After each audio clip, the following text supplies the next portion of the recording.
আসসালামু আলাইকুম ওরহমতুল্লাহ। প্রিয় ভাই বোন, আশা করছি সবাই মহান আল্লাহ তাআলার অশেষ রহমতে ভালো আছেন, সুস্থ আছেন। প্রথমত একটু আপনারা কমেন্টসে জানাবেন যে সবাই আমাকে শুনতে পাচ্ছেন কিনা এবং বোর্ডটা দেখা যাচ্ছে কিনা।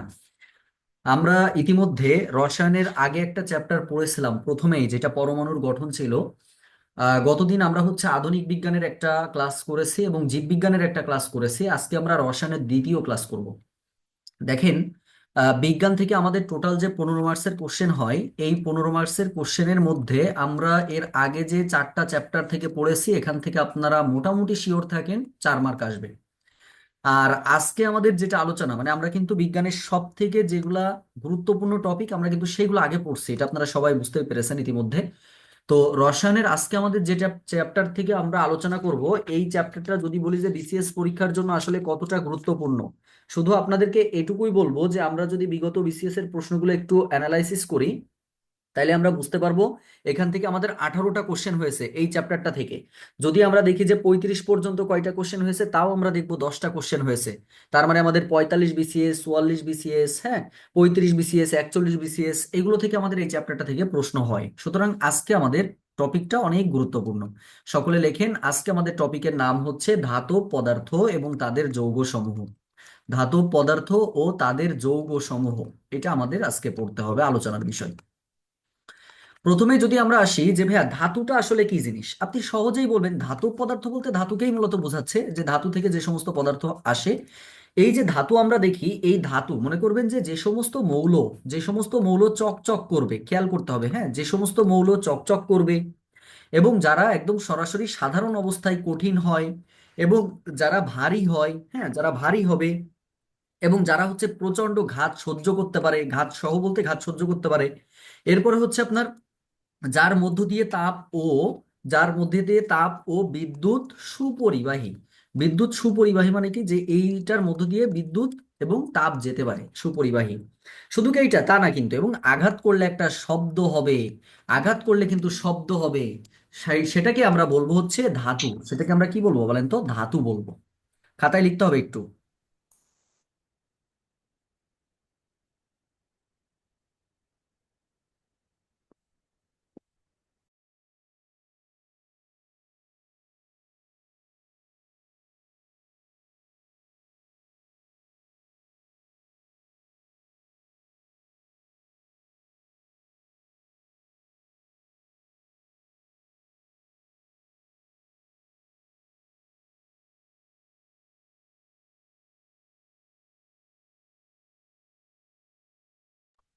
আচ্ছা, তাহলে দেখেন, তাহলে আমরা ধাতু কিন্তু বিষয়টা বুঝে ফেললাম। তাহলে ধাতুর এখন কথা হচ্ছে যে ভাই ধাতুর এক্সাম্পলের মধ্যে আমরা কি কি পেতে পারি, মানে ধাতু কোনগুলো, এটা আমরা বুঝবো কিভাবে? যেমন ধাতু হতে পারে, মনে করেন লোহা হতে পারে, অর্থাৎ আয়রন, Fe, যেটাকে আমরা ফেরাম বলে থাকি। এরপরে আপনার তামা বলতে পারেন, হ্যাঁ, যেটাকে আমরা তামা বলে থাকি, মানে কপার, তামা। আচ্ছা, এরপরে আমরা কি দস্তা বলতে পারি। দস্তাকে আমরা কি দিয়ে প্রকাশ করি? দস্তা জিঙ্ক দিয়ে প্রকাশ করে থাকি। তারপরে আপনার দস্তা গেল। এরপর আপনি সোডিয়াম বলতে পারবেন, সোডিয়াম, তাই না? সোডিয়াম বলতে পারবেন, সোডিয়াম। তারপর সোনা, হ্যাঁ, সোনা বলতে গোল্ড না কিন্তু, সোনা বলতে অরাম, AU দ্বারা প্রকাশ করা হয়। এই যে লোহা, তামা, দস্তা, তারপর আপনার সোডিয়াম, সোনা, এই সবগুলোকেই কিন্তু আমরা বলবো ধাতু। তাহলে সেক্ষেত্রে আমরা এখান থেকে যে জিনিসগুলো বুঝলাম, যে ধাতু কিন্তু, আরো দুটো বিষয় এখান থেকে একবারে ক্লিয়ার করে দিই, সকল ধাতুই কিন্তু ঘাত সহ হয়। মানে সকল ধাতুর ঘাত সহনীয়তা আছে, দুইটা ধাতু ব্যতীত। কোন দুইটা ধাতু ব্যতীত? একটা আপনার অ্যান্টিমনি, একটা অ্যান্টিমনি, আর একটা বিসমাথ। এই যে দুইটা আপনারা দেখতে পাচ্ছেন, বিসমাথ, এই দুটো ধাতু। এরা কিন্তু দুইটাই ধাতু, কিন্তু ধাতু হওয়া সত্ত্বেও এরা আপনার ঘাত সহ না, সহজ কথা। অ্যান্টিমনি এবং বিসমাথ এরা ধাতু হওয়া সত্ত্বেও ঘাত সহ না, মানে এরা অঘাত সহ, এক কথায় ঘাত সহ্য করতে পারে না। আর আরেকটা বিষয় এখানে একটু বলি, যে আঘাত করলে কিন্তু ধাতুকে টুন টুন শব্দ হয়, শব্দ হবে, কিন্তু অ্যান্টিমনির ক্ষেত্রে কোনো শব্দ হয় না। এটা ব্যতিক্রম। এটা কি হবে? ব্যতিক্রম হবে। এই কথাটুকু একটু মনে রাখার চেষ্টা করবেন। তাহলে এই যে বেসিক যে জিনিসটুকু আমরা বুঝালাম, সেটা ধাতু, যাকে যে সমস্ত মৌল চকচক করবে, কঠিন হবে, ভারী হবে, এবং এরা ঘাত সহ্য করতে পারবে, তাপ এবং বিদ্যুৎ সুপরিবাহী হবে, এবং যাদেরকে আঘাত করলে শব্দ হবে সেটাকে আমরা বলি হচ্ছে ধাতু। যেমন লোহা, তামা, দস্তা, সোডিয়াম, সোনা, এগুলো সবগুলোই হচ্ছে ধাতু। আর ধাতু অ্যান্টিমনি বিসমাথ ধাতু, কিন্তু তারা ঘাত সহ নয়। এবং অপরদিকে অ্যান্টিমনিকে শব্দ করলে মানে আপনার হচ্ছে এ করলে কোনো শব্দ হবে না, এখানে এক কথায় কোনো শব্দ পাওয়া যায় না। তাহলে এইটুকু বুঝতে কি কারো কোনো সমস্যা আছে? বলেন ক্লিয়ার কিনা? Clear sir. আচ্ছা, খুবই জি ভাইয়া গুরুত্বপূর্ণ। ক্লিয়ার। আমি আবার বলছি, এই টপিকটাই কিন্তু খুবই গুরুত্বপূর্ণ, কেউ মিস দেওয়া যাবে না। হ্যাঁ, আচ্ছা, এরপরে আসেন, এরপরে আমরা কিছু গুরুত্বপূর্ণ তথ্য সম্পর্কে ধারণা নিব। আচ্ছা, এখান থেকে আমাদের প্রশ্ন পরীক্ষাতে আসতে পারে, বিশেষ করে যে কোনো চাকরি পরীক্ষা প্রশ্ন আসতে পারে। প্রথমে আমরা জানবো যে সবচেয়ে হালকা মৌল কোনটা। সবচেয়ে হালকা মৌল কেউ কি বলতে পারবেন যে আমাদের প্রকৃতিতে যে মৌল আছে এই মৌলের মধ্যে সবচেয়ে হালকা মৌল কোনটা? হাইড্রোজেন। হাইড্রোজেন। লিথিয়াম ভাই। হাইড্রোজেন। হ্যাঁ, সবচেয়ে হালকা মৌল হচ্ছে হাইড্রোজেন, এইচ দ্বারা প্রকাশ করি। যদি আমরা বলি তাহলে সবচেয়ে ভারী কোনটা, ভারীটাও তো জানতে হবে। সবচেয়ে তাহলে ভারী মৌল কোনটা প্রকৃতিতে? মনে রাখবেন এটা হচ্ছে ইউরেন। ইউরেনিয়াম। ভারত। ইউ দ্বারা প্রকাশ করতে পারি। ভারী মৌল যদি বলে, ভারী মৌল যদি বলে তাহলে আমরা সেটাকে কি বলবো? পারদে যাবো ভাই। হাসনাত ভাই যেটা বলেছেন ওটা অন্য একটা প্রশ্নের অ্যান্সার, যাবো ভাই একটু ধীরে ধীরে। তাহলে হালকা মৌল আমরা হাইড্রোজেন, এবং ভারী মৌল হচ্ছে ইউরেনিয়াম। পাশাপাশি রেখে পড়েন, তাহলে একবারে মুখস্থ হয়ে যাবে। 2 নম্বর দেখেন, সবচেয়ে যদি বলা হয় হালকা, সবচেয়ে যদি বলা হয় হালকা মৌল না বলে যদি ধাতু বলা হয়, সবচেয়ে হালকা ধাতু কোনটা? তাহলে মনে রাখবেন সবচেয়ে হালকা ধাতু হচ্ছে লিথিয়াম। সবচেয়ে হালকা লিথিয়াম। ধাতু হচ্ছে লিথিয়াম। কিন্তু যদি বলা হয় যে পানি অপেক্ষা হালকা কোনটা, এটাও কিন্তু পরীক্ষাতে আসতে পারে যে পানি অপেক্ষা হালকা, পানির থেকে হালকা কোনটা। পানির থেকে হালকা কোনটা খেয়াল করবেন, পানির থেকে হালকা হচ্ছে সোডিয়াম, কেতে হচ্ছে পটাশিয়াম, হ্যাঁ, আর এল আইতে হচ্ছে লিথিয়াম। খেয়াল করবেন সোডিয়াম, পটাশিয়াম এবং লিথিয়াম এরা হচ্ছে পানি অপেক্ষা হালকা হয়ে থাকে। আচ্ছা, এরপরে যদি বলি সবচেয়ে তারি ভারী, সবচেয়ে ভারী ধাতু কোনটা, এটা তো হালকা ধাতু গেল। সবচেয়ে ভারী ধাতু কোনটা? যদি ভারী ধাতু বলে তাহলে মনে রাখবেন অসমিয়াম। তাইলে বলবেন অসমিয়াম। এটা কিন্তু মনে রাখা একটু কষ্ট, হ্যাঁ, প্রশ্ন দেখে গুলাই যাবে, কিন্তু পরীক্ষার সময় এটা গুলাই যাওয়ার সম্ভাবনা আছে। এবার যদি বলা হয় যে সবচেয়ে ভারী, খেয়াল করেন সবচেয়ে ভারী তরল ধাতু কোনটা, এই যে তরল যখন উল্লেখ করে দিবে, তরল যখন উল্লেখ করে দিবে তখন অবশ্যই আপনার অ্যান্সারটা আসবে হচ্ছে পারদ। তখন অ্যান্সারটা আসবে হচ্ছে পারদ। পারদটাকে আমরা বলে থাকি হচ্ছে এইচজি দ্বারা প্রকাশ করে থাকি। ঠিক আছে, এটা আমরা বুঝে ফেললাম। এরপরে যদি বলা হয় ভাইয়া তাহলে সবচেয়ে মূল্যবান ধাতু কোনটা, যদি সবচেয়ে মূল্যবান ধাতুর কথা বলে, মূল্যবান ধাতুর কথা বললে মনে রাখবেন সেটা হবে হচ্ছে ক্যালিফোর্নিয়াম। সেটা হবে হচ্ছে ক্যালিফোর্নিয়াম। সেটা হবে হচ্ছে ক্যালিফোর্নিয়াম, বুঝতে পারছি? আচ্ছা, এটা কি গেল সবচেয়ে মূল্যবান ধাতু। আর যদি মূল্যবান ধাতুর ক্রমও চাই, কোনো কোনো ক্ষেত্রে কিন্তু মূল্যবান ধাতুর ক্রমও কিন্তু চাইতে পারে, যে মূল্যবান ধাতু কোনটার পরে কোনটা। সেক্ষেত্রে আমরা মনে রাখবো, মনে রাখবেন এই ক্যালিফোর্নিয়াম সব থেকে, ক্যালিফোর্নিয়াম হচ্ছে সব থেকে মূল্যবান। তারপরে কোনটা আসবে? তারপরে মনে রাখবেন প্লাটিনাম। তারপরে আসবে হচ্ছে প্লাটিনাম, আর প্লাটিনামের পরে আসবে হচ্ছে ইউরেনিয়াম। প্লাটিনামের পরে আসবে হচ্ছে ইউরেনিয়াম। খাতায় লিখতে হবে, কিন্তু আমি কিন্তু নোট আজকে দিব না, যার জন্য আপনাদের দ্রুত দ্রুত খাতায় লিখতে হবে, বসে থাকলে কিন্তু লস করবেন। আচ্ছা, এরপরে আসেন, এরপরে যদি বলা হয় সবচেয়ে নিম্ন গলনাঙ্ক ধাতু কোনটা, সবচেয়ে নিম্ন গলনাঙ্ক ধাতু, খেয়াল করেন নিম্ন গলনাঙ্ক ধাতু মনে রাখতে হবে সবচেয়ে নিম্ন গলনাঙ্ক ধাতু হচ্ছে লেড। আর এই লেডকে আমরা ইংরেজিতে প্রকাশ করি পিবি দ্বারা। পিবি বলতে হচ্ছে লেডকে বোঝায়, পিবি মানে প্রবলেম না, বুঝতে পারছেন? আচ্ছা, এটা নিম্ন গলনাঙ্ক। তাহলে প্রশ্ন হচ্ছে ভাইয়া তাহলে উচ্চ গলনাঙ্ক শুধু কোনটা জায়গায় হবে? সায়েন্স না হইলে না মা, দাও, শুধু জায়গায় সায়েন্স না হইলে না, না সায়েন্সের ক্লাস করা লাগে। আচ্ছা, হ্যাঁ, সায়েন্সের ক্লাস করেন আর পাশে গল্প বাদ দেন দয়া করে, সুমনা দাস। আচ্ছা, তাহলে উচ্চ গলনাঙ্ক, তাহলে নিম্ন গলনাঙ্ক হচ্ছে লেড, যেটা পিবি দ্বারা প্রকাশ করা হয়। উচ্চ গলনাঙ্ক যদি বলে তাহলে মনে রাখবেন টাং স্টেন। উচ্চ গলনাঙ্ক বললে হচ্ছে হবে কি বলেন তো? টাং স্টেন হবে, যেটাকে আমরা ডাব্লু দ্বারা প্রকাশ করি, যেটাকে ডাব্লু দ্বারা প্রকাশ করা হয়। আচ্ছা, যদি বলা হয়, যদি বলা হয় যে সবচেয়ে ঘাত সহ ধাতু কোনটা, সবচেয়ে ঘাত সহ ধাতু কোনটা, তাহলে মনে রাখবেন সেটা হবে হচ্ছে সোনা। সবচেয়ে ঘাত সহ ধাতু হচ্ছে অরাম বা সোনা। সবচেয়ে ঘাত সহ ধাতু হচ্ছে সোনা। আর যদি বলা হয় সবচেয়ে নমনীয় ধাতু কোনটা, যদি নমনীয়র কথা বলে তাহলে অবশ্যই মনে রাখবেন সেটা হচ্ছে প্লাটিনাম, যেটাকে আমরা পিটি দ্বারা প্রকাশ করি। Platinum, platinum. ঠিক আছে। এবার যদি বলা হয় সবচেয়ে ব্যবহৃত মানে সবচেয়ে বহুল ব্যবহৃত ধাতু কোনটা, বহুল ব্যবহৃত ধাতু মানে সবচেয়ে বেশি ব্যবহৃত হয় কোন ধাতু, কেউ বলতে পারবেন? এটা সবাই বলতে পারবেন আমার যেটা মনে হয়, বলেন তো লোহা। দেখি। হ্যাঁ, লোহা, লোহা। হ্যাঁ। right। এই লোহা হচ্ছে ধাতু যেটা আমরা সব থেকে বেশি ব্যবহার করে থাকি, সব থেকে বেশি ব্যবহার হয়। আর যদি বলা হয় প্রকৃতিতে কোন ধাতু সবচেয়ে বেশি পাওয়া যায়, প্রকৃতিতে সবচেয়ে অ্যালুমিনিয়াম। কোনটা অ্যালুমিনিয়াম বেশি পাওয়া যায়? অ্যালুমিনিয়াম সব থেকে বেশি পাওয়া যায়। এই যে যে কয়টা তথ্য দিয়েছি, বিশ্বাস করেন এগুলো আপনার বিসিএস পরীক্ষার জন্য তো ইম্পর্টেন্টই, অন্যান্য চাকরির পরীক্ষার জন্য মোস্ট ইম্পর্টেন্ট। জায়গাগুলো বুঝতে হবে।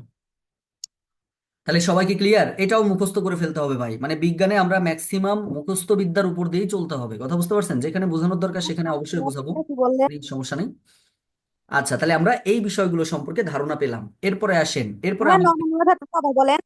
বুঝিনি। নমনীয় ধাতুটা কি নমনীয় বলছেন? ধাতু হচ্ছে প্লাটিনাম। প্লাটিনাম পিটি দ্বারা প্রকাশ করা হয়, সবচেয়ে নমনীয় হচ্ছে প্লাটিনাম, পিটি। আচ্ছা, এরপরে আমাদের জানতে হবে ভূত্বক। ভাই এই ভূত্বকের কি কি উপাদান দ্বারা গঠিত? যেমন হচ্ছে এর মধ্যে অক্সিজেন আছে, আয়রন আছে, পটাশিয়াম আছে, সিলিকন, ক্যালসিয়াম, ম্যাগনেসিয়াম, হ্যাঁ এগুলো আছে। এখন সব তো আর আপনি পড়তে পারবেন না, আপনার এটা পার্সেন্টেজ জানতে হবে। ভূত্বকের সব থেকে প্রধান উপাদান হচ্ছে অক্সিজেন। অক্সিজেনের পরিমাণ থাকে, মনে রাখবেন 46% অক্সিজেন রয়েছে, 46% অক্সিজেন আছে, 46%। এরপরে দ্বিতীয়তে আছে হচ্ছে সিলিকন, যেটা আছে 27%, সিলিকন হচ্ছে দ্বিতীয়তে আছে। ঠিক আছে। এরপরে হচ্ছে তারপরে 3 নম্বরে আছে হচ্ছে অ্যালুমিনিয়াম, যেটা আছে হচ্ছে আপনার 8.4% আছে, অ্যালুমিনিয়াম 8.4% আছে। আর একটা পড়বেন সেটা হচ্ছে সোডিয়াম। মনে রাখবেন সোডিয়াম আছে হচ্ছে 3%। ভাই এছাড়াও ম্যাগনেসিয়াম আছে 2%, পটাশিয়াম 3% আছে, ওগুলো দরকার নাই, এই চারটা ভালো করে পড়বেন। তাহলে ভূত্বকের মধ্যে পরীক্ষাতে যদি পড়ে যে অক্সিজেনের পরিমাণ ভূত্বকে কত, আপনি বলবেন 46%। ভূত্বকে সিলিকনের পরিমাণ কত, আপনি বলবেন 27%। সোডিয়ামের পরিমাণ কত, আপনি বলবেন 3%। ক্লিয়ার সবাই? আমরা কি বুঝতে পেরেছি? সবাইকে ক্লিয়ার? লেখা হয়েছে? লেখা হলে একটু দ্রুত জি বলতে স্যার। হবে। আচ্ছা, এরপরে হেডিং দেন ধাতুর শিখা পরীক্ষা। লেখেন ধাতুর শিখা পরীক্ষা। ধাতুর শিখা পরীক্ষা। এই শিখা পরীক্ষা থেকে আসলে কি টাইপের কোশ্চেন হয় এটা আগে আপনাকে একটু বুঝতে হবে। শিখা পরীক্ষা থেকে মূলত প্রশ্ন হয় হচ্ছে কোন ধাতু কি ধরনের বর্ণ দেয়। মানে শিখা পরীক্ষা মানে অগ্নি পরীক্ষা এক কথায়। আমি ধরেন লিথিয়ামকে আগুনের মধ্যে দিলে আমার কি রং দিবে, সহজ বিষয়। সোডিয়ামকে আমি কোন মানে সোডিয়ামকে যদি আমি শিখা পরীক্ষা মানে আগুনের পরীক্ষায় দিই তাহলে সেটা কোন রং দিবে, এটা প্রশ্ন। পটাশিয়ামকে কি রং দিবে, এইটাই। তো লিথিয়াম মনে রাখবেন, লিথিয়াম দেয় হচ্ছে উজ্জ্বল বা টকটকে লাল দেয়, উজ্জ্বল। উজ্জ্বল বা টকটকে লাল দেয়, উজ্জ্বল বা টকটকে লাল। উজ্জ্বল বা টকটকে লাল দেয় লিথিয়াম। আচ্ছা, এরপর যদি বলি সোডিয়াম, মনে রাখবেন সোডিয়াম দেয় হচ্ছে উজ্জ্বল, উজ্জ্বল সোনালী, খেয়াল করেন উজ্জ্বল সোনালী হলুদ। উজ্জ্বল সোনালী হলুদ দেয় হচ্ছে সোডিয়াম, হ্যাঁ। আচ্ছা, 3 নম্বর কি দেয়? পটাশিয়াম। কে কে দ্বারা প্রকাশ করা হয়? পটাশিয়াম দেয় হচ্ছে বেগুনি। এই তিনটা পড়বেন, বাকি আর একটাও পড়ার দরকার নাই, আরো আছে ভাই, অতগুলো পড়ার দরকার নাই। এটা হচ্ছে ক্ষার ধাতুর মধ্যে, এই তিনটাকে মূলত বলা হয় হচ্ছে ক্ষার ধাতু।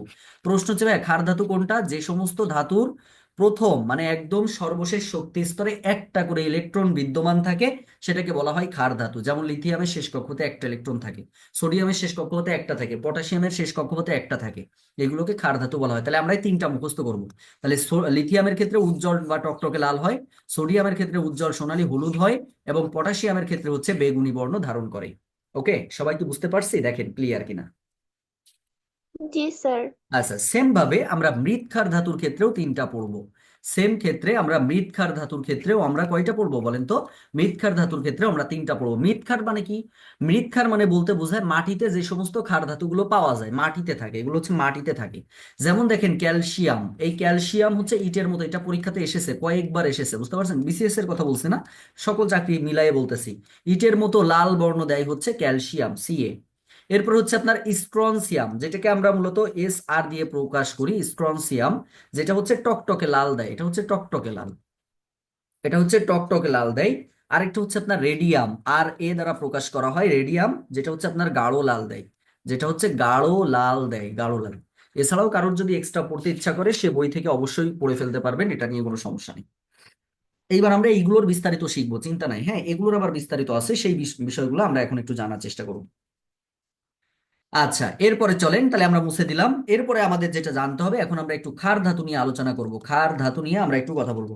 ভাই ক্ষার ধাতু মানে এক কথায় যে সমস্ত ধাতু পানির সাথে বিক্রিয়া করবে, পানির সাথে বিক্রিয়া করে তীব্র ক্ষার গঠন করে, তাকে ক্ষার ধাতু বলা হয়। এবং এদের যোজনী মনে রাখবেন, ক্ষার ধাতুর যোজনী হচ্ছে সবসময় এক হয়। ক্ষার ধাতুর যোজনী এক হয় এবং এর জারণ মানও এক হয়, এর জারণ মানও হচ্ছে এক হয়, জারণ মানও এক হয় এবং যোজনীও হচ্ছে এর এক হয়। আচ্ছা, এখন কথা হচ্ছে যে ক্ষার ধাতু আপনি মনে রাখবেন কিভাবে? আপনি একটা ছন্দের মাধ্যমে মনে রাখতে পারেন, সেটা হচ্ছে যে হাই, খেয়াল করেন, হাই লিনাকে রুবি সাজিয়ে ফেলেছে।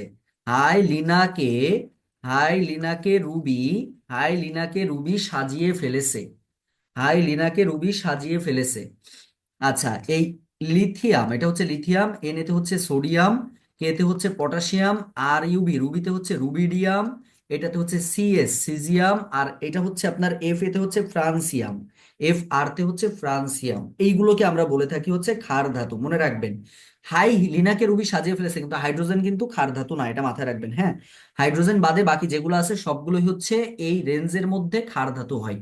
তাহলে লিনাকে রুবি সাজিয়ে ফেলেছে। তাহলে পরীক্ষাতে যদি আপনার পড়ে যে নিচের কোনটি ক্ষার ধাতু নয়, এইখান থেকে তিনটা দিবে, আর একটা ধরেন আরেক জায়গা থেকে দিবে। মনে থাকবে সবার? দেখেন তো ক্লিয়ার কিনা, সবাই ক্লিয়ার কিনা, একটু জানাবেন যে সবাই ক্লিয়ার কিনা। এরপরে আসেন, এইগুলোর বিস্তারিত জি আবার আপনাকে জানতে হবে ভাই, মানে এই চ্যাপ্টারটা একটু জটিলতা আছে আর কি। তাহলে সেক্ষেত্রে প্রথমে আমাদের জানতে হবে লিথিয়াম। একটু আগে বলছিলাম, বলেন তো লিথিয়াম কি বললাম? লিথিয়ামের একটু আগে একটা তথ্য দিয়েছিলাম লিথিয়াম সম্পর্কে। তথ্যটা কি ছিল? সবচেয়ে হালকা ভেরি গুড। সবচেয়ে হালকা কি, মৌল না ধাতু? ধাতু। হ্যাঁ, ধাতু। সবচেয়ে হালকা ধাতু, এটা মনে রাখবেন, সবচেয়ে হালকা ধাতু। এরপরে আসেন ভাইয়া, আপনার সোডিয়াম নিয়ে একটু বিস্তারিত পড়তে হবে। সোডিয়াম, যেটাকে আমরা এন এ দ্বারা প্রকাশ করে থাকি। আচ্ছা, সোডিয়ামে প্রথমে জানতে হবে যে কস্টিক সোডা, পরীক্ষাতে যদি বলে যে কস্টিক সোডার সংকেত কি, কেউ বলতে পারবেন কস্টিক সোডার সংকেত কি? কারো জানা আছে? Sodium hydroxide. হ্যাঁ, sodium hydroxide. Sodium hydroxide, right. Sodium hydroxide, দেখেন এন এতে হচ্ছে সোডিয়াম, ওইতে হচ্ছে হাইড্রোক্সাইড, সোডিয়াম হাইড্রোক্সাইড। সব থেকে বড় বিষয় এইটা আমার কোশ্চেন না, আমার কোশ্চেন হচ্ছে এই কস্টিক সোডা আমরা কোথায় ব্যবহার করে থাকি। মনে রাখবেন, এটা হচ্ছে টয়লেট পরিষ্কার করতে ব্যবহার করা হয়। টয়লেট পরিষ্কার করতে ব্যবহার করা হয়, তার মানে টয়লেট পরিষ্কারক, এক কথায় বলবো টয়লেট পরিষ্কারক। তাহলে বলবে যে টয়লেট পরিষ্কারক নিচের কোনটি? ওকে, তাহলে যেভাবে পড়ুক না কেন এটা আপনারা পেরে যাবেন আশা করছি। আচ্ছা, এটা কস্টিক সোডা ছিল। এখন যদি বলা হয় খাবার সোডার সংকেত কি, বলতে পারবেন কেউ খাবার সোডার সংকেত কি? হাসনাত ভাই বলেন, হাসনাত ভাই তো এটা খুব সুন্দরভাবে পারা উচিত। হ্যাঁ, NaHCO3। Sodium very bicarbonate, good. Sodium এক বাইকার্বনেট, কথায় যেটাকে আমরা সোডিয়াম বলি বাইকার্বনেট। হচ্ছে সোডিয়াম বাইকার্বনেট, যেটাকে আমরা কি বলি? Sodium bicarbonate. একটু পাশে ব্র্যাকেটে লিখে নিতে পারেন যারা মানে সায়েন্স বাদে আছেন। সোডিয়াম এইচ তে বাইকার্বনেট বোঝায়, এটা হচ্ছে কার্বনেট হচ্ছে CO3, আর বাই বলতে এইচ কে বোঝায়। Sodium bicarbonate, sodium bicarbonate. আমার প্রশ্ন এইখানে না, এটা কি কাজে ব্যবহার করা হয়? এটা হচ্ছে রুটি শিল্পে ব্যবহার করা হয়। এটা হচ্ছে রুটি শিল্পে ব্যবহার করা হয়, রুটি শিল্পে ব্যবহার করা হয় সোডিয়াম বাইকার্বনেট। এরপরে আসেন, পরে আমাদের যেটা জানতে হবে সেটা হচ্ছে সোডা অ্যাশ। এটা হচ্ছে সোডা অ্যাশ নিয়ে আমাদের জানতে হবে।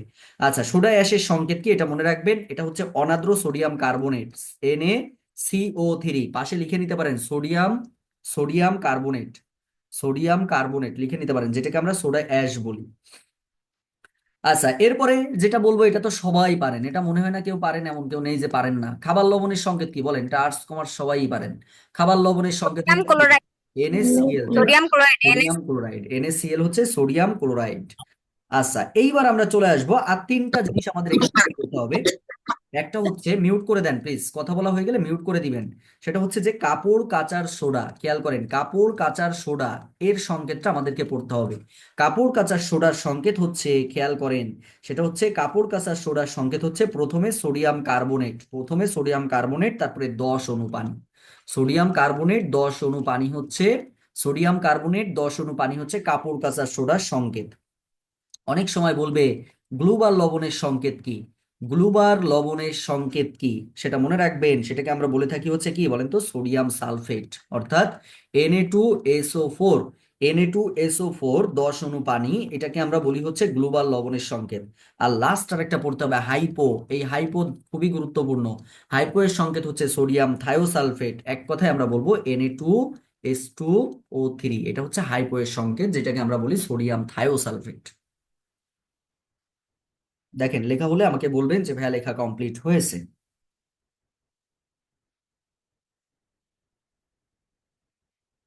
দ্রুত বলতে হবে। শেষ ভাইয়া।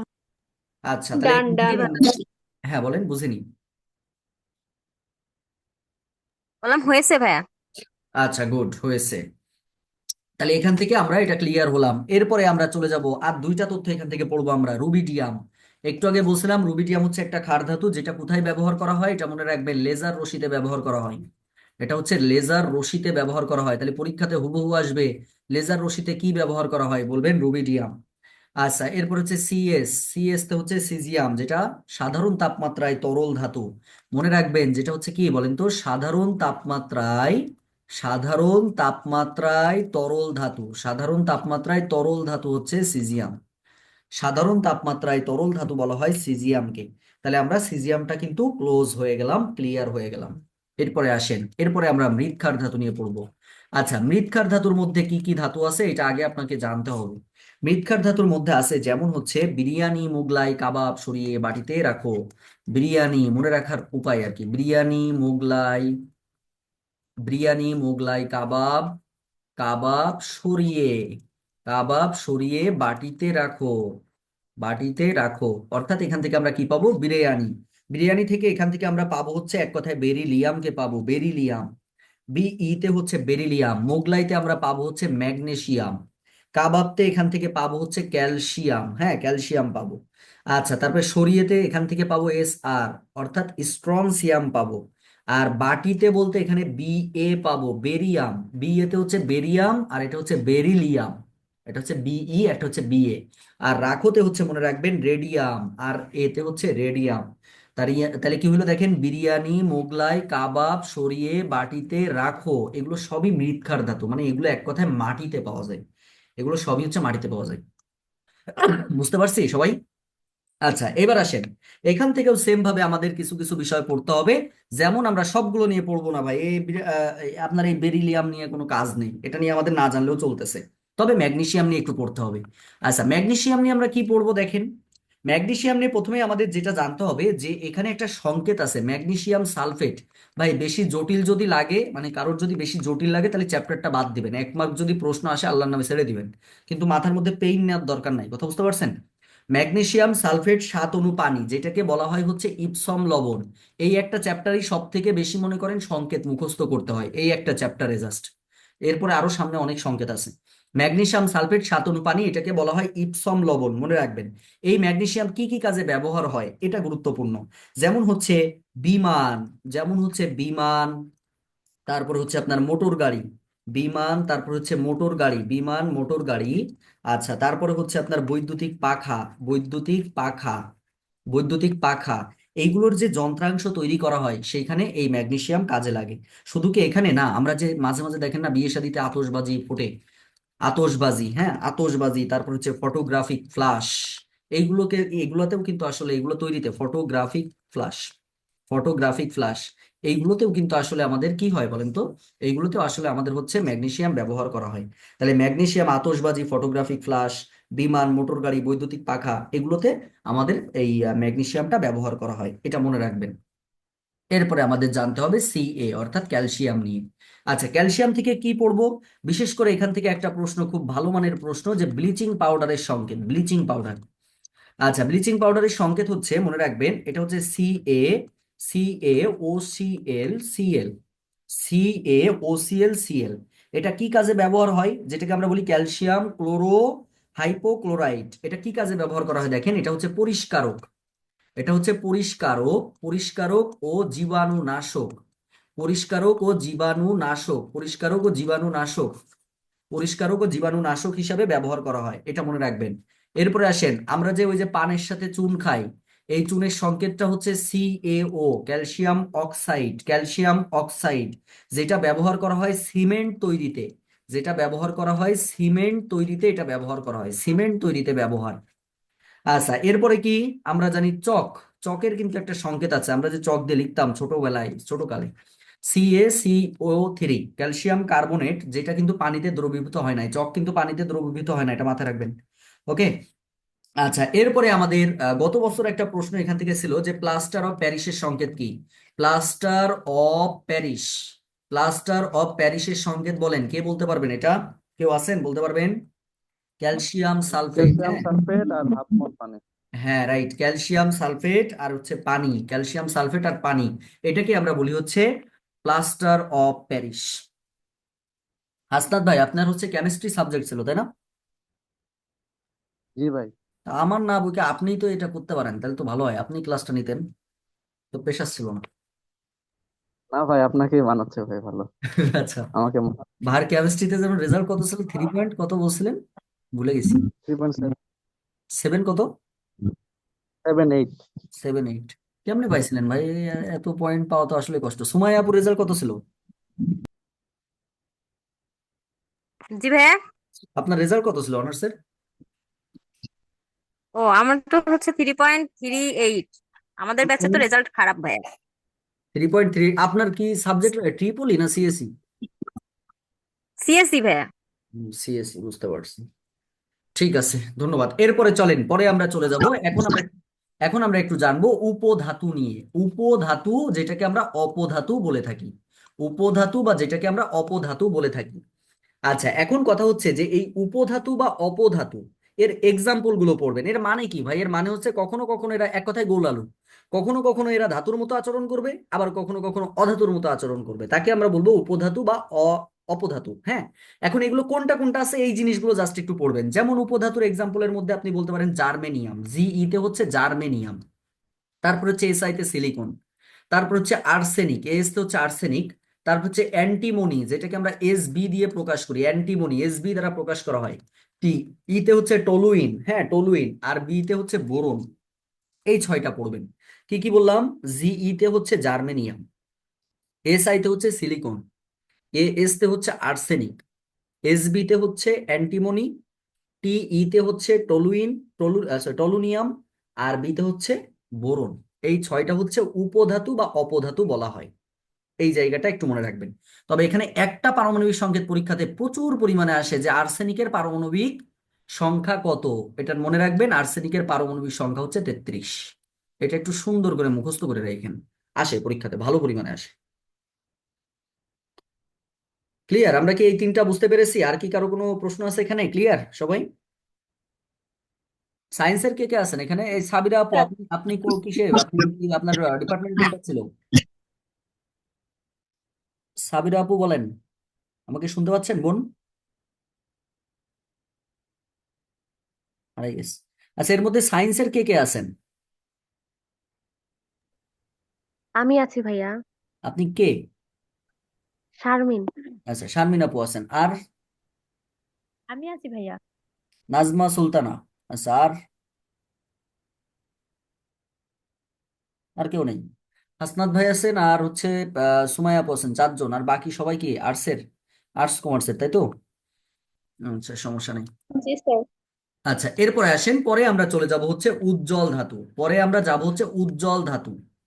পরে আমরা যাব হচ্ছে উজ্জ্বল ধাতু। আচ্ছা, উজ্জ্বল ধাতুর মধ্যে আমরা প্রথমে জানবো যে কি কি উজ্জ্বল ধাতু আছে। অনেকগুলোই থাকতে পারে, তবে আমাদের পরীক্ষার জন্য যেগুলো ইম্পর্টেন্ট সেটা পড়তে হবে। উজ্জ্বল ধাতুর মধ্যে আমরা প্রথমেই বলবো ক্যালসিয়াম কিন্তু একটা উজ্জ্বল ধাতু। তারপর হচ্ছে আপনার ম্যাগনেসিয়াম উজ্জ্বল ধাতু, সোডিয়াম কিন্তু উজ্জ্বল ধাতু। তারপর হচ্ছে সিলভার, যেটাকে আমরা এজি দিয়ে প্রকাশ করি, সিলভার বা রূপা একই বিষয় কিন্তু, হ্যাঁ। আচ্ছা, তারপর হচ্ছে আপনার অ্যালুমিনিয়াম, অ্যালুমিনিয়াম। তারপরে সোনা, সোনা কিন্তু গোল্ড না, এটা মাথায় রাখবেন, এটা অরাম দিয়ে প্রকাশ করা, অরাম অরাম, অর্থাৎ দিয়ে প্রকাশ করা হয়। তাহলে এখানে এইগুলোকে আমরা বলি হচ্ছে উজ্জ্বল ধাতু। তাহলে উজ্জ্বল ধাতুর মধ্যে এখন সিলভার আর হচ্ছে আপনার বা রূপা, সিলভার বা রূপা মানে এজি। এটা কি কাজে ব্যবহার করা হয় এটা মনে রাখবেন। ফটোগ্রাফিক প্লেটে সিলভার ব্রোমাইডের আবরণ থাকে, যাই হোক ও দরকার নাই। আচ্ছা, এরপরে কি আছে? অ্যালুমিনিয়াম। আচ্ছা, অ্যালুমিনিয়ামের রং কেমন হয়? অ্যালুমিনিয়ামের রং হচ্ছে ধূসর সাদা হয়। অ্যালুমিনিয়ামের রং হচ্ছে ধূসর সাদা, ঠিক আছে, ধূসর সাদা। এর একটা প্রধান আকরিক আছে, মানে এখান থেকে কি উৎপন্ন হয় তার একটা প্রধান আকরিক মনে রাখবেন, এটা পরীক্ষাতে আসে। তার নামটা হচ্ছে বক্সাইট। পরীক্ষাতে কিভাবে আসতে পারে? যে বক্সাইটের সংকেতও পড়তে পারে, আবার বলতে পারে যে নিচের কোনটি অ্যালুমিনিয়ামের আকরিক, তখন বক্সাইট অপশনে থাকবে। এটা হচ্ছে Al2O3, অ্যালুমিনিয়াম অক্সাইড 2 অণু পানি। অ্যালুমিনিয়াম অক্সাইড 2 অণু পানি। এটাকে আমরা বলি হচ্ছে কি বলেন তো? 2 অণু পানি। এটা হচ্ছে আপনার মূলত ভাবে অ্যালুমিনিয়ামের আকরিক বলা হয়। আর এই যে সোনাটা আমরা দেখি না, সোনা, এই সোনা কিন্তু সক্রিয় না, সোনা হচ্ছে নিষ্ক্রিয় ধাতু, মনে রাখবেন। সোনা হচ্ছে একটা নিষ্ক্রিয় ধাতু, নিষ্ক্রিয় ধাতু। এবং বিশুদ্ধ সোনা হচ্ছে 24 ক্যারেট হয়, তাই তো? 24 ক্যারেট হয়, 24 ক্যারেট হয়। কার কাছে কত ক্যারেট আছে বলেন? আপুদের কাছে কার কাছে কত ক্যারেট?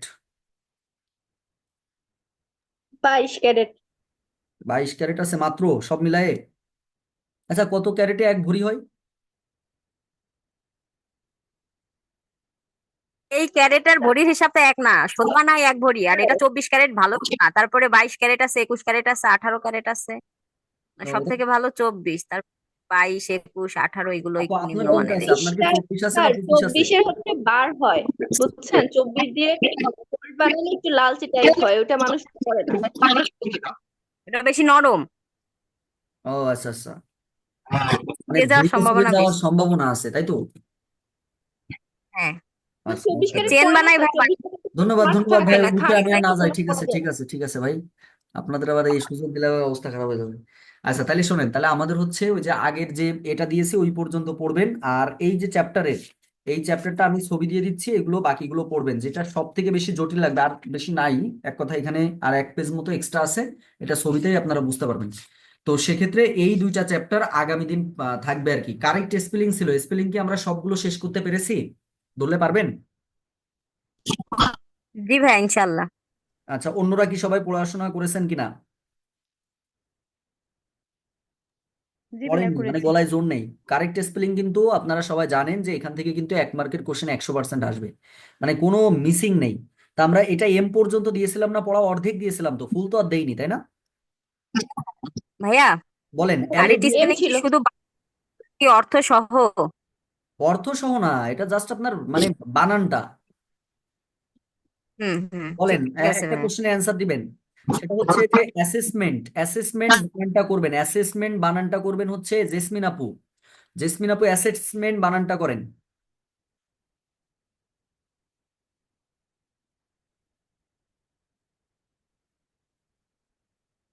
ফারজানা ফাইজা আপু আমাকে শুনতে পাচ্ছেন?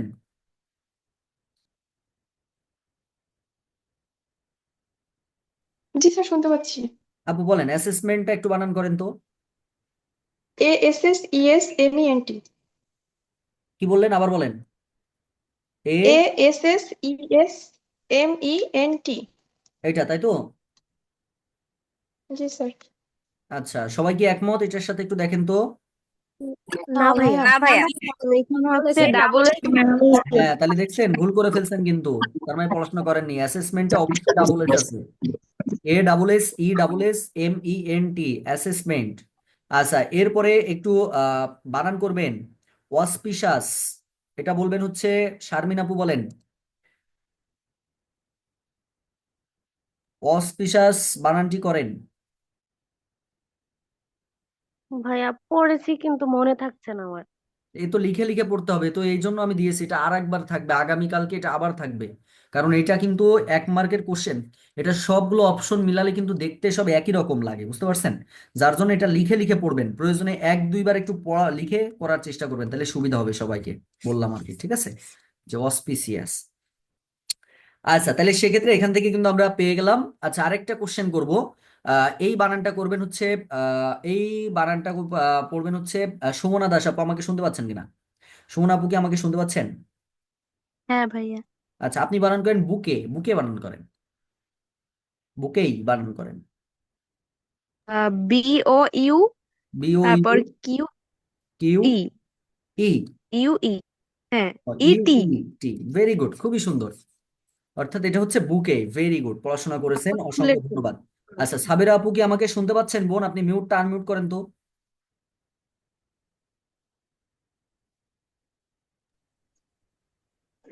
বোন পড়াশোনা কি করেছেন? জি আলহামদুলিল্লাহ। আচ্ছা একটু একটা বানান করেন, আপনি ডায়রিয়া বানানটা করেন তাইলেই হবে। DA। ডিএ, এ কি বললেন এ? জি ভাই, আবার বলেন তো, প্রশ্নটা করেন। আমি বললাম ডায়রিয়া বানান করতে বলছি, যে ডায়রিয়া, এই ডায়রিয়াটা বানান করেন। ও আচ্ছা, দাঁড়ান করতেছি। আমি বসে আছি বোন, এখন দাঁড়াতে পারবো না প্লিজ, সারাদিন আচ্ছা ভাই, কলেজ। অন্য আরেক সময় বলবো। না তাহলে পড়াশোনা করেনি এটা বুঝে ফেললাম। আচ্ছা ডায়রিয়া বানান কে কে করতে পারবেন বলেন, আমি বলি। জি ভাইয়া, বলেন। আমি বলি। এ এ হুম। কি বললেন রে ভাই, আমি তো বুঝলাম না। আচ্ছা এটা বলেন ভাইয়া হচ্ছে আমি নাসরিন, নাসরিন আই খাতুন বলেন। এ কে। DIA, ভাই মিউট করেন, DIA। সুমাইয়া আপু আপনি একটু মিউট করেন বোন প্লিজ, আপনার ওখানে শব্দ হচ্ছে। এই যে ডায়রিয়া বানানে কি হবে দেখেন তো, এই যে এই পর্যন্ত আমরা লিখবো, তারপর কি ডাবল আর দিতে হয় তাই না? ডাবল আর, এইচ তারপরে কি এইচ ও, তারপরে হচ্ছে এইচ ই এ, ও তাই ই এ। এই পরীক্ষাতে কিন্তু এগুলো আসে ভালো, হ্যাঁ, এই জন্য একটু ভালো করে মন দিয়ে পড়েন। তাহলে এগুলো সবাই শেষ করে ফেলবেন, আগামীকালকে আবার আমাদের দেখা হবে ইনশাল্লাহ, ঠিক আছে? তাহলে আজকে কিন্তু আমাদের ভাই, দুইটা বিষয়, হ্যাঁ ভাই। ওই যে ছবিগুলো দিচ্ছেন গ্রুপে, এখন মেসেঞ্জার রেজুলেশন কমে যাচ্ছে, এটা একটা বিষয়। আর হচ্ছে দু একটা ছবি একটু কাটা যাচ্ছে। তো আমি একটা হোয়াটসঅ্যাপ ক্রিয়েট করি, ওখানে লিঙ্কটা দিয়ে দিব, সবাই যদি জয়েন হয় ওখানে আপনি হয় আর কি, পিকচার মানে গুলো ভালো বোঝা যাবে। ভাই ছবিগুলো, অনেকগুলো পেজ, জি জি জি, না ছবির ছবি জন্য। স্যার মেসেঞ্জার থেকে আপনি কেন এত দেখবেন ভালো ভাই? ছবি তোলেন। এখানে একটু বলি, আমি একটু ক্লিয়ার করি। ওই যে বা আপু দেখেন অলরেডি কিন্তু ফেসবুক গ্রুপে কিন্তু সব সাজাই দিচ্ছে, এটা কি খেয়াল করছেন? আপনি শুধু সার্চ বক্সে যে সার্চ দিলে এমনিই চলে আসবে ভাই। ধরেন কেউ একজন প্ল্যান 24-এর ছবি দেখতে চাচ্ছেন, সে সরাসরি ফেসবুক গ্রুপে আমাদের 47 বিসিএস এর যে গ্রুপটা আছে ওখানে যাবেন, যে সার্চ বক্সে লিখবেন যে ডে 44, আর কিছু লেখা লাগবে না, অটোমেটিক্যালি ছবি সামনে চলে আসবে। না না ভাই, সেটা বলতেছি না, মানে ছবিগুলো ওখানে পাওয়া যাচ্ছে কিন্তু ছবি রেজুলেশন ভালো হচ্ছে না, বা ফটোকপি যখন করি তখন লেখাগুলো স্পষ্ট হচ্ছে না, তার ঝাপসা মানে এটা হয়ে কি তাহলে যাচ্ছে। আমি হোয়াটসঅ্যাপে দিব, তাহলে সব থেকে ভালো হয়? হোয়াটসঅ্যাপে ভাই রেজুলেশনটা ভালো থাকে, লেখাগুলো আচ্ছা স্পষ্ট তাহলে হয় দেন, তখন। সমস্যা নেই। আমার তো আরো হোয়াটসঅ্যাপে দিতে আচ্ছা সুবিধা বেশি, কারণ আমি তো হোয়াটসঅ্যাপে ছবি একজন তুলে দেয়, সেই ছবিটা আমি ফরওয়ার্ড করি, তাহলে তো আমার জন্য একটু সুবিধা হয়। আমার আর সেভ করে আমার মানে ফটো অপশনে আর বেশি করা লাগছে না। ভাই, আমি তাহলে ওই হ্যাঁ, যে যে গ্রুপ, তুলে দিয়ে তারে হোয়াটসঅ্যাপে অ্যাড করেন, সে সরাসরি দিয়ে দিক। হ্যাঁ হ্যাঁ, স্যার, ওইটা ভালো হবে। তাহলে হোয়াটসঅ্যাপে একটা গ্রুপ খোলেন হাসনাত ভাই, এটা আপনার দায়িত্ব। আচ্ছা ভাই ঠিক আছে, স্যার গ্রুপ হ্যাঁ বলেন। আপনি যে খুলে আর ছবি তোলেন না, হ্যাঁ, ছবির এদিক কাটা যায়, ওদিক কাটা যায়, এরকম করে তোলেন কেন? ও আচ্ছা, তাহলে ছবি তোলার দায়িত্ব তাহলে আপনি নেন, কিন্তু আপনি নিয়ে তো লাভ হবে না, আপনি তো আর এখানে নেই, থাকলে না একটা বিষয় ছিল। তাহলে আপনি ছবি তোলার জন্য হলেও তাহলে আপনি চলে আসেন, এসে এই ছবিগুলো তুলে দিন। ঠিক আছে, তাহলে সবাই ভালো থাকবেন, আল্লাহ হাফেজ, হ্যাঁ, আসসালামু আলাইকুম রহমতুল্লাহ।